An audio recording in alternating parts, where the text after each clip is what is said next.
भारतीय राष्ट्रीय कांग्रेस न्यायपत्र 2024 पृष्ठ 31 उपभाग कराधान और टैक्स में सुधार।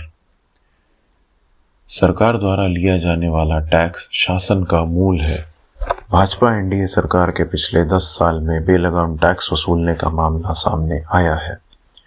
अप्रत्यक्ष करों में बढ़ोतरी के कारण आम लोगों और गरीबों द्वारा भुगतान किए जाने वाले टैक्स का हिस्सा काफी बढ़ गया है और कॉरपोरेट्स द्वारा भुगतान किए जाने वाले टैक्स का हिस्सा कम हो गया है। ऐसा होना एक प्रगतिशील टैक्स नीति के बिल्कुल विपरीत है। नोटबंदी और जीएसटी के माध्यम से टैक्स बेस बढ़ाने के बड़े बड़े दावों के बावजूद पिछले दशक में भारत की जीडीपी में कुल कर नहीं बढ़ा है। ऐसा होने से व्यय में वृद्धि होने की बहुत कम गुंजाइश बची है। कांग्रेस भारत की कराधान प्रणाली को लोगों के अनुकूल और प्रभावशाली बनाने के लिए एवं निजी बचत और निवेश को प्रोत्साहित करने के लिए इसमें बड़े पैमाने पर परिवर्तन करेगी। 1. कांग्रेस एक प्रत्यक्ष कर संहिता बनाएगी जो प्रत्यक्ष करों की पारदर्शिता, समानता, स्पष्टता और निष्पक्ष कर प्रशासन के युग की शुरुआत करेगी। 2. कांग्रेस अपने पूरे कार्यकाल के दौरान व्यक्तिगत आयकर दरों को स्थिर बनाए रखेगी। इससे वेतन प्राप्त करने वाले वर्ग को बढ़ती कर की दरों का सामना नहीं करना पड़ेगा और उन्हें मध्यम से लंबी अवधि में अपने वित्त की योजना बनाने में स्पष्टता मिलेगी। 3. कांग्रेस एंजल टैक्स और निवेश को बाधित करने वाली अन्य सभी शोषणकारी कर योजनाओं को खत्म करेगी। 4.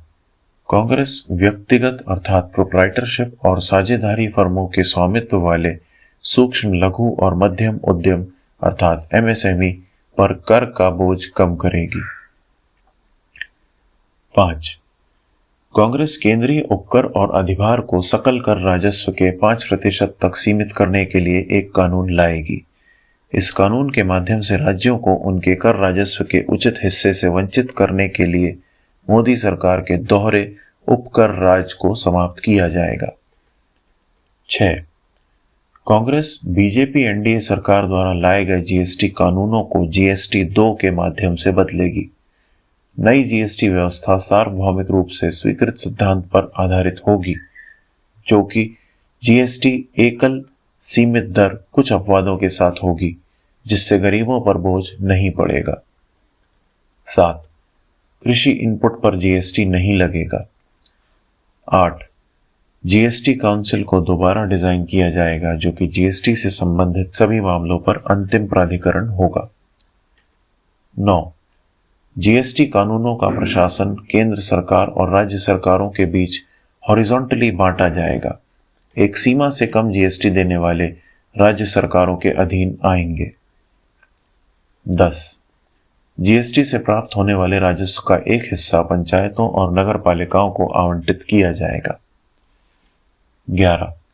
ऑनलाइन व्यवसायों से प्रतिस्पर्धा का सामना करने वाले दुकानदारों और छोटे खुदरा व्यवसायों को विशेष राहत दी जाएगी। 12.